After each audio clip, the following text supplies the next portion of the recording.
بسم اللہ الرحمن الرحیم۔ آج کا میرا ٹاپک ہے امام ابو حنیفہ رحمۃ اللہ علیہ اور ان کے شاگرد ابن مبارک رحمۃ اللہ علیہ کے درمیان نوک جھونک۔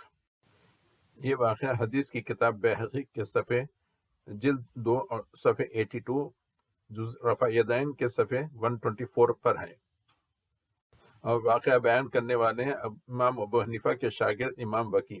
فرماتے ہیں، میں نے ایک دن کوفے کی مسجد میں نماز پڑھی تو وہاں ابو حنیفہ کے پہلو میں ابن مبارک بھی نماز پڑھ رہے تھے۔ امام ابو حنیفہ نماز میں رفع یدین نہیں کرتے تھے، جبکہ ابن مبارک رفع یدین کرتے تھے۔ جب نماز سے فارغ ہوئے تو امام ابو حنیفہ نے ابن مبارک سے کہا، میں نے آپ کو نماز میں کئی دفعہ رفع یدین کرتے دیکھا ہے، کیا اڑنے کا ارادہ ہے؟